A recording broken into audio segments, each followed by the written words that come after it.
Oke teman-teman, jadi pernah nggak kalian tuh beli gadget, beli handphone, beli laptop, beli apapun itu, tapi pada akhirnya pas beli baru dateng tiba-tiba zonk. Oke, jadi di video kali ini kita akan bahas ya. Aku akan ngasih kalian tips dan trik bagaimana kalian nggak zonk pas beli gadget. Gitu. Jadi sebelumnya terima kasih buat Sagohan ya namanya ya. @Sagohan karena udah mau bertanya atau nggak memberi ide tentang konten ini ya. Jadi ya nggak usah berlama-lama, kita langsung aja. Oke ya teman-teman, jadi aku di sini mau ngasih beberapa tips. Kita akan bagi video ini menjadi 4 mungkin ya, 4 garis besar. Yang pertama, tips untuk membeli gadget baru. Kedua, tipsnya saat membeli gadget bekas. Kemudian di segmen yang ketiga kita bahas tentang apa yang harus dilakukan setelah kita membeli gadget tersebut. Yang keempat, yang terakhir, apa yang harus kita lakukan setelah kita mendapat gadget tersebut, kita memakainya tiba-tiba rusak. Jadi ya mungkin yang keempat semoga nggak kejadian. Oke, sebelum lanjut aku tekankan bahwa tidak ada cara 100% yang pasti untuk menghindari produk gagal. Misalnya kalian membeli handphone yang cacat mungkin bisa 1:100 tergantung brand atau penjualnya juga. Jadi datanya juga nggak valid ya 1:100, mungkin 1:1000, pokoknya minim lah. Amit-amit gitu hal tersebut terjadi kayak gitu. Jadi ini tipsnya mencegah ya, bukan artinya 100% pakai tips ini terhindar dari barang yang cacat. Ntar kalau kalian dengerin aku terus melakukan semuanya dengan benar, tiba-tiba mungkin yang tips pertama kalian lakukan gitu, terus dapat barang cacat, ntar bilangnya, bohong nih, bohong ini channel lu. Mana nih aku udah pakai nih tips dan triknya, mana? Kenapa masih dapat barang yang cacat dan gagal ini? Bohong. Kampret. Oke, langsung aja ke segmen yang pertama, tips membeli gadget baru. Yang pertama, tentukan kebutuhan kalian. Jadi buat teman-teman ya, jangan ikutin tren, tapi pikirkan juga sebelum beli. Pikirkan gadget kalian ini untuk apa, berapa tahun akan dipakai, terus sesuaikan juga dengan budget kalian. Jadi misalnya kalau aku kemana-mana suka mengabadikan momen, terus kemana-mana kadang main game juga. Jadi aku perlu kamera sama prosesor yang oke gitu. Jadi kadang main gamenya kan kadang-kadang nih gitu. Jadi nggak perlulah 120 Hz gitu. Dan budgetnya juga minim gitu. Jadi ya udah mungkin beli iPhone atau enggak Poco gitu. Jadi sesuaikan ya. Habis menyesuaikan, habis kita bertanya pada diri kita mau beli handphone kayak gimana, mau beli gadget kayak gimana, jangan lupa tonton review. Jadi banyak sekali sekarang review, nggak kayak dulu. Kalau sebelum beli handphone kita nunggu dulu sebulan, beli tablet dulu, baca dulu, lihat review di sana dulu. Tapi kalau sekarang itu belum rilis nih handphonenya udah ada reviewnya gitu, jadi cepat banget. Jadi kalau nonton review ini, jadi kalian bisa menimbang nih gitu, mana sih yang paling cocok dan sesuai dengan budget kalian. Jangan hanya tergiur iklan aja. Jadi ya kalian tahu lah pasti kalau udah nonton channel ini, pasti kalian tahu channel-channel yang mana aja yang reviewnya nih mantep-mantep. Jadi nggak usah aku promoinnya karena mereka udah gede-gede daripada aku. Jadi kalian jangan lupa subscribe. Oke, yang ketiga, beli di toko resmi dan terpercaya. Jadi pilih official store atau toko dengan reputasi yang baik. Kalau beli online, cek rating dan reviewnya dari pembeli sebelumnya. Tapi langkah baiknya kalian beli offline aja. Kalau aku sih ya. Tapi ya kalau cashback di online menggiurkan mau gimana? Jadi ntar lanjut ke tips berikutnya dulu.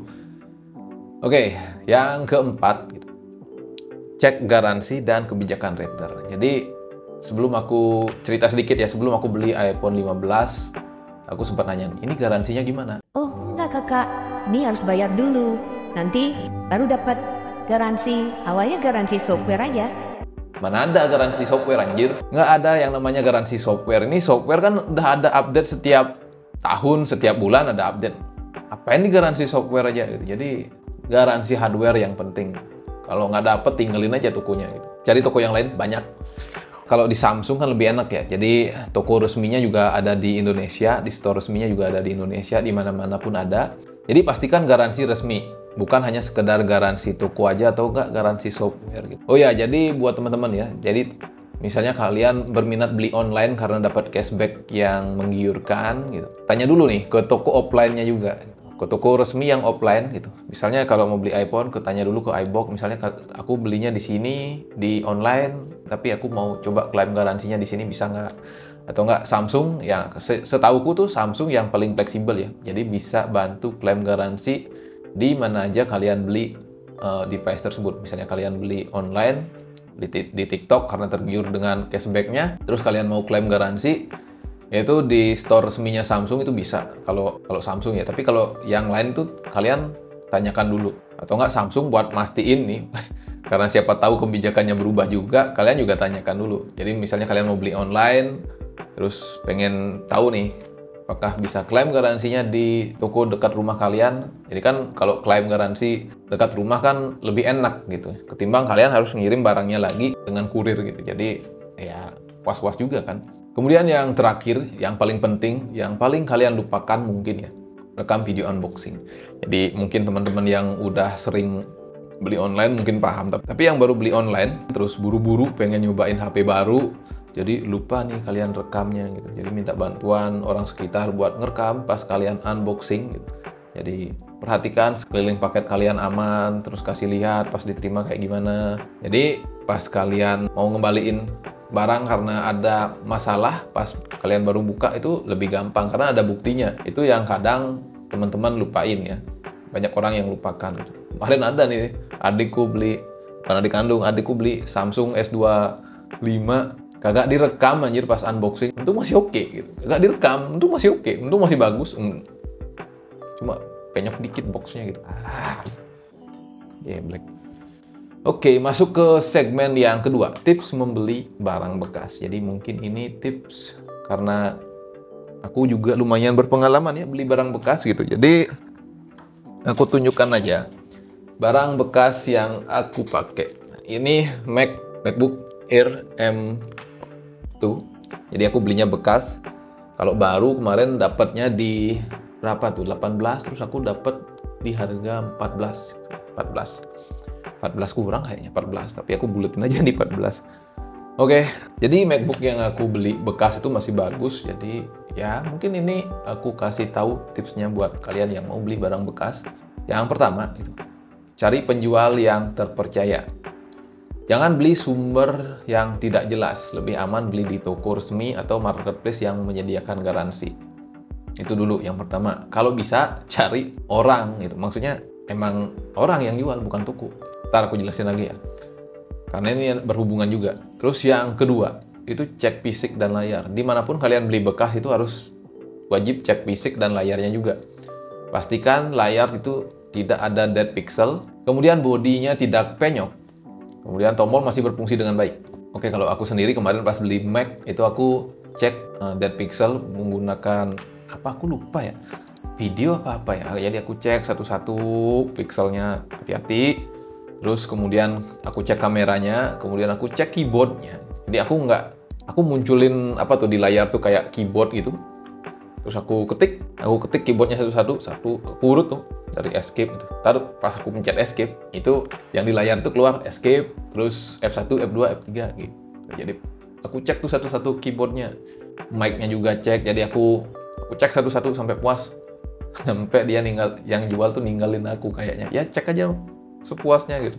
Ya, yang ketiga itu masih nyambung ya dengan yang aku jelasin tadi, itu tes semua fitur. Itu cek kamera, speaker, port charging, wifi, bluetooth, fingerprint, face ID, semua. Jadi kalian tuh baca dulu produk yang mau kalian beli yang bekas, baca dulu ada apa aja di dalamnya. Kemudian pas COD kalian cek itu. Jadi ya kalian tuh harus baca dulu. Kemudian yang keempat itu cek baterai dan kesehatan sistemnya. Jadi untuk iPhone itu cek baterai itu kan sangat penting ya. Jadi ya minimal 85% ke atas lah. Untuk Android mungkin bisa gunakan aplikasi pihak ketiga. Aku nggak tahu ya. Ntar mungkin kita buat kontennya yang lain. Untuk Android cara cek BH-nya, BH lagi. Cara cek kesehatan baterainya. Terus kalau kita melihat di iPhone tuh kan gampang tuh. Berapa siklus dia ngecasnya. Jadi kita tahu berapa sering barang ini dipakai dulunya. Kemudian yang kelima, pastikan emailnya terdaftar dan kemudian akun tidak terkunci. Yang bodohnya itu beli iPhone yang akunnya terkunci. Mungkin itu barang curian ya teman-teman. Tapi untuk email, banyak juga barang inter yang masuk. Jadi buat teman-teman tuh silakan tuh cek emailnya. Ada tuh alamat cek email, aku lupa di mana, ntar aku kasih. Yang keenam itu COD. COD itu lebih aman daripada kalian beli di toko. Mungkin toko ngasih garansi 7 hari, tapi kalau COD kalian bisa tahu yang jual tuh kayak gimana orangnya, atau enggak kalian bisa ketemuan dulu. Jadi sebelum bayar kalian bisa ketemuan dulu. Tapi aku jarang sih beli handphone atau enggak gadget bekas, kecuali kemarin yang iPhone 6s karena menurutku harganya bisa dinego lah, bisa dinego. Jadi aku beli bekas di online aja. Tapi untuk Mac kemarin aku karena dapatnya di Facebook di marketplace, jadi aku belinya COD. Jadi ke rumah yang punya. Jadi rumahnya yang gede, enak, mewah. Kita tanyakan dulu nih alasan kenapa dia kenapa dia jual? Karena dia mau upgrade ke Mac yang lebih bagus. Jadi mau upgrade ke M3 Pro kalau nggak salah. Dia mau upgrade pokoknya. Ya, jadi itu mending, kalau saranku sih mending COD sih, jangan beli online ya. Karena kalau online tuh kita nggak tahu ya orangnya kayak gimana, ntar ujung-ujungnya sabun yang dibeli. Oh ya, ini tips yang paling penting kalau beli barang bekas. Jangan kemakan dengan harga yang murah banget. Jadi kadang ada nih yang handphonenya murah banget, tapi kalian percaya gitu. Itu gimana sih kalian tuh bisa percaya padahal range harganya tuh ada gitu. Kalian cek aja deh di internet. Jadi jangan beli kemurahan juga gitu. Bahaya. Ntar yang dikirim sabun lagi. Buat apa anjir? Oke, yang ketiga, segmen ketiga. Barang sudah datang, terus mau digimanain? Ya ini aku lakukan sendiri gitu setiap aku beli device baru. Jika gadget kalian belinya baru, yang kalian harus lakukan adalah memakai device kalian atau gadget kalian secara maksimal.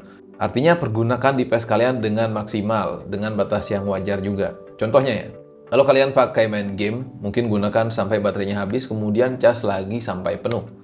Kemudian tes dengan AnTuTu, kemudian tes dengan kamera kalian tuh maksimal mungkin pokoknya. Sering-sering pakai, itu maksudnya. Sering-sering dipakai. Dengerin musik, mungkin volumenya bisa dimaksimalkan. Gitu. Maksudnya maksimal ini ya semaksimal kalian memakai gadgetnya kayak gitu. Jadi ya oprek aja handphonenya gitu. Dalam artian oprek dengan batas wajar ya, tanpa menghilangkan garansinya. Jadi kalian baca dulu, ya kan ada tuh garansi hangusnya. Ini nggak bisa diapain, ini bisa diapain. Jadi maksimalkan device kalian pas baru datang, pergunakan semua fitur-fitur yang ada.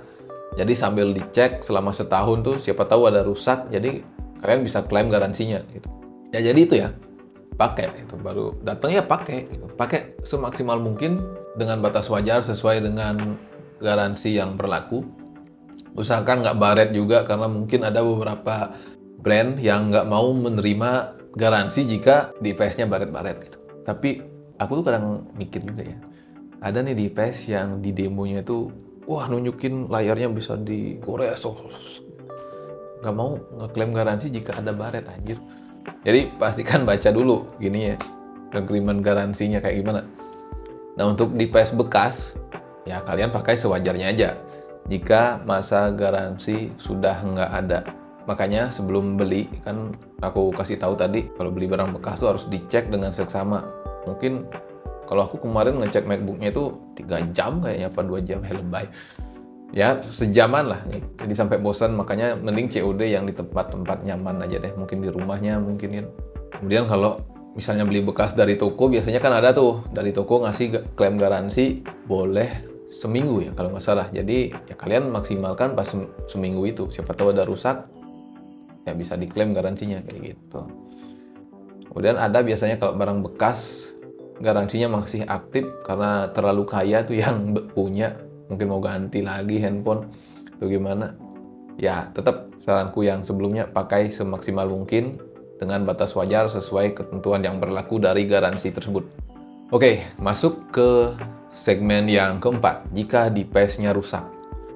Ya kalau device kalian rusak selama masa garansi ya tinggal klaim aja. Makanya tadi aku bilang ya, sangat penting menanyakan kebijakan garansi dan after sales-nya. Jadi untuk memudahkan kalian jika sesuatu yang buruk terjadi pada device kalian. Jadi tips sebelumnya tuh harus disimak dengan baik dan dilakukan dengan baik juga. Nah jika device kalian bekas dan nggak ada garansi ya wassalam gitu. Makanya seperti yang aku bilang, cek siapa yang jual, cek saat membeli. Tapi ya kadang ya nggak nyalain juga ya, pas COD tuh ada nih yang penjualnya yang ngehe gitu. Jadi kita disuruh buru-buru ngeceknya. Gimana nih? Jadi nggak? Kalau nggak jadi ya udah nggak apa-apa gitu. Nah, jadi kita miss nih ngeceknya gitu. Makanya ya, mending beli bekas tuh dengan harga yang wajar ya.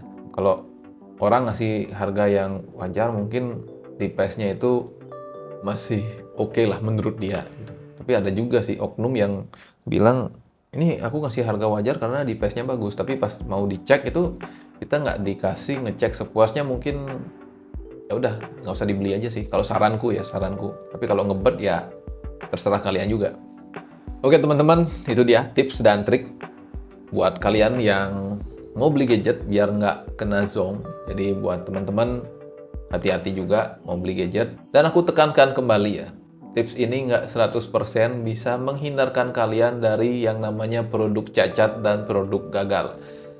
Jadi yang ada itu kita persiapkan hal terburuk yang mungkin terjadi gitu. Di situasi apapun itu, nggak cuma beli gadget aja. Oke, aku mau nanya nih ke kalian semua. Kalian lebih suka beli gadget bekas atau gadget baru? Coba tulis di kolom komentar ya. Jadi kita diskusi bareng-bareng. Ya, aku baca nih komentar kalian. Oke, kalau video ini bermanfaat, jangan lupa like dan subscribe.